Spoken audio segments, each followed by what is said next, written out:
As I have said before, the problem of Naxalism has a development dimension also, and the central government is making special efforts for the development of backward areas, many of which are affected by left-wing extremism.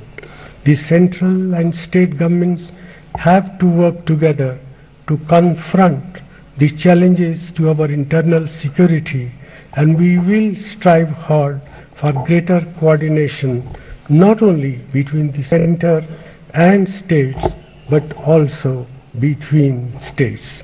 Ladies and gentlemen, in our federal polity, creating a sense of oneness amongst our citizens and ensuring their welfare have to be the giant endeavor of both the center and the states.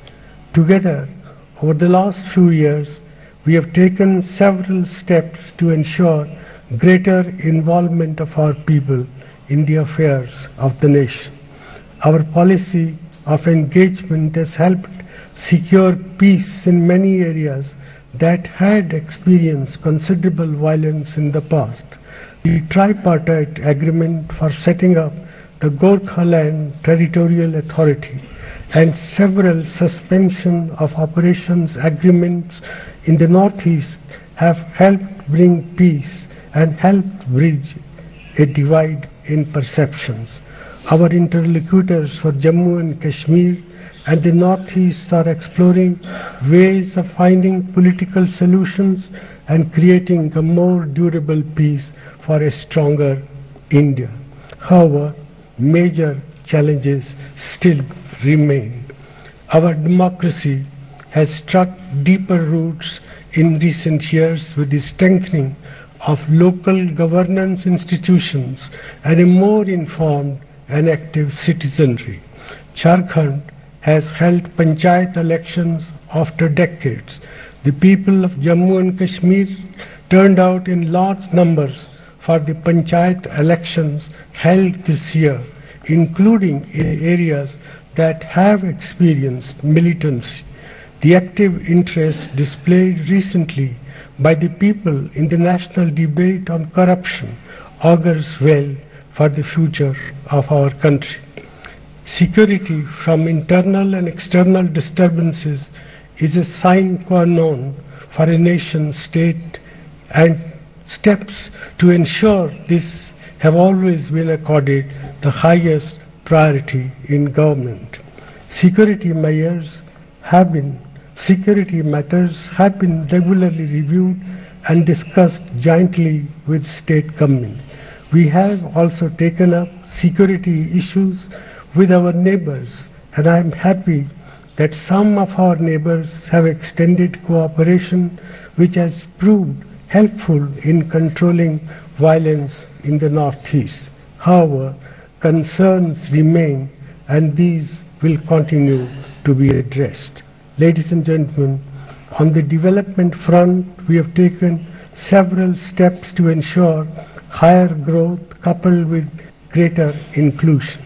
The high rates of economic growth experienced over the last decade have provided individuals with greater opportunities for improving their standards of living.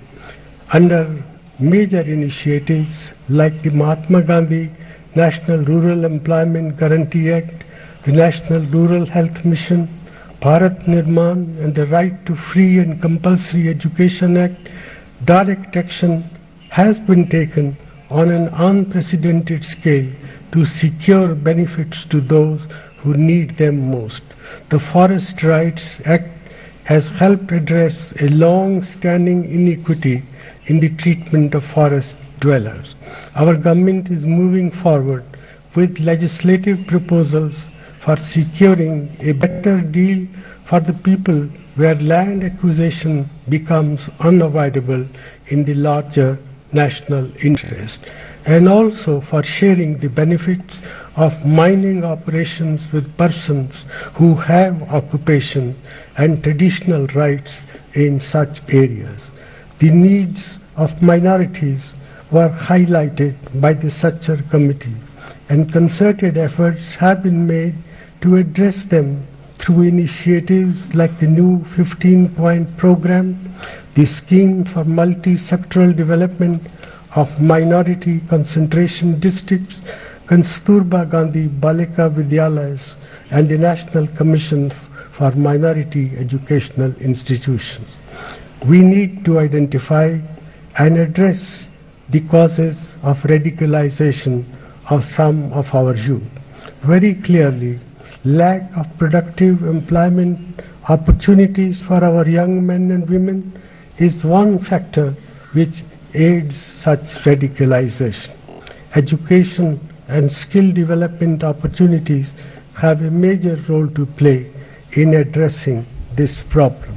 The launch of the Rashtriya Madhyamik Shiksha Abhiyan will enable us to build on the gains made in elementary education.